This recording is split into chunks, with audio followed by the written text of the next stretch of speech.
Hello बच्चों, आज हम लोग पढ़ रहे हैं फायर एंड आइस। यह क्लास 10 का लेसन 2 है। इसे रॉबर्ट फ्रॉस्ट ने लिखा है। रॉबर्ट फ्रॉस्ट एक अमेरिकन पोएट थे। वो वहाँ के बहुत ही फेमस पोएट थे। इनका बर्थ जो हुआ था वो 26 मार्च को हुआ था। ये वहाँ ज़्यादातर इनकी जो पोएम होती थी वो वर्ल्ड के या कंट्री के सिचुएशन के अनुसार होती थी। ये अपना जो ओपिनियन है इसके माध्यम से, उस वक्त अमेरिका में वॉर हो रहा था और एक कंट्री से दूसरे कंट्री के बीच में, तो वो अपने मन की जो सिचुएशन है, अपनी जो फीलिंग्स है, इस पोएम के माध्यम से उन्होंने बताया है। उनके अनुसार जो है ये दुनिया दो तरह से ख़त्म हो सकती है, या तो फायर या आइस से। फायर का मतलब इनडायरेक्ट वे में उन्होंने कहा है कि ग्लोबल वार्मिंग, जिससे हमारी की ओजोन लेयर ख़त्म हो रही है, और ओजोन लेयर जो है एक कंट्री से दूसरे कंट्री के बीच में वॉर होने से, वेपन से जो केमिकल निकल रहे हैं उनसे ग्लोबल वार्मिंग ज़्यादा हो रही है। एक कंट्री दूसरे कंट्री को डिस्ट्रॉय कर रही है, इससे हो रही है, जलन हो रही है। इससे वहाँ उन्होंने इंडिकेट किया है। और दूसरा उन्होंने अपना ओपिनियन रखा है, या ये दुनिया आइस से फ्यूचर में ख़त्म हो सकती है। आइस से उन्होंने एक ग्लेशियर पिघलने से भी कहा है, और मन की जलन, इससे जो एक दूसरे के बीच में ठंडी नफरत पैदा हो रही है, बीच का प्यार, ह्यूमनिटी ख़त्म हो रहा है। एक कंट्री या एक आदमी दूसरे आदमी को अपनी चीज़ों की पूर्ति के लिए ख़त्म कर रहा है, डिस्ट्रॉय कर रहा है, यहाँ से इंडिकेट किया है।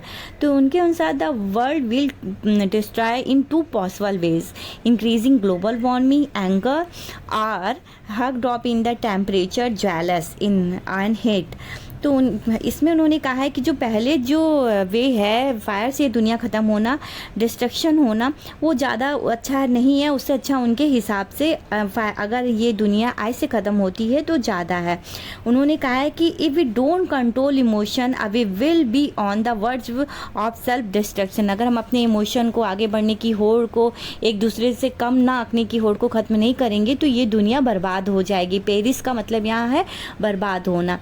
इसमें जो है कि उन्होंने कहा है कि जो आइस भी है एक ठंडी नफरत की तरह काम कर रही है, और फायर, दोनों ही वे गलत है इस दुनिया को बर्बाद करने के लिए। लेकिन उनके हिसाब से अगर इसमें पूछा जाए तो आइस से दुनिया ख़त्म होना ज़्यादा बेटर है, कि वो धीरे धीरे ख़त्म होगी, और फायर से एक बार में ही ख़त्म हो जाएगी, जो उन्होंने कहा है। अब इसमें देखते हैं कि क्या क्या पोइटिक डिवाइसेस यूज़ हुए हैं।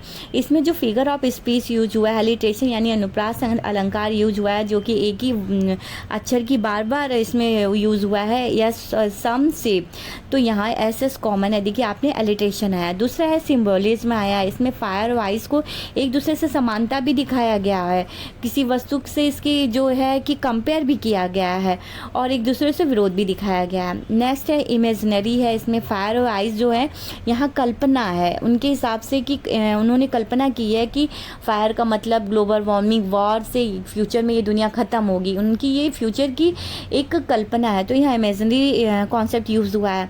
फिर नेक्स्ट फिगर ऑफ स्पीच यहाँ मेटाफर हुआ है, क्योंकि फायर और आइस दोनों कॉन्ट्रास्ट हैं, और तब भी इनका कंपैरिजन किया है। और यहाँ next poetic device rhyming word है, जैसे आ रहा हूँ, जा रहा हूँ, हिंदी में ए बी कॉन्सेप्ट यूज़ हुआ है। और इसका डीप मीनिंग यही है कि उनके हिसाब से, मुझे ऐसा लगता है कि ये दुनिया फायर आइस से ख़त्म होगी। अगर आपसे पूछा जाए कि आपका ओपिनियन इससे क्या है, तो आप भी सेम ओपिनियन इसमें अपना दीजिएगा कि ये दुनिया या तो फायर से ख़त्म होगी या आइस से। दोनों कॉन्ट्रास्ट हैं, लेकिन आप ओपिनियन सेम रखिएगा।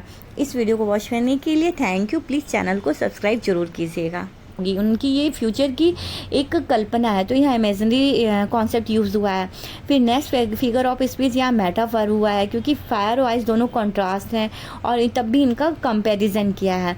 और यहाँ next poetic device rhyming word है, जैसे आ रहा हूँ, जा रहा हूँ, हिंदी में ए बी कॉन्सेप्ट यूज़ हुआ है। और इसका डीप मीनिंग यही है कि उनके हिसाब से, मुझे ऐसा लगता है कि ये दुनिया फायर आइस से ख़त्म होगी। अगर आपसे पूछा जाए कि आपका ओपिनियन इससे क्या है, तो आप भी सेम ओपिनियन इसमें अपना दीजिएगा कि ये दुनिया या तो फायर से ख़त्म होगी या आइस से। दोनों कॉन्ट्रास्ट हैं, लेकिन आप ओपिनियन सेम रखिएगा। इस वीडियो को वॉच करने के लिए थैंक यू। प्लीज़ चैनल को सब्सक्राइब जरूर कीजिएगा।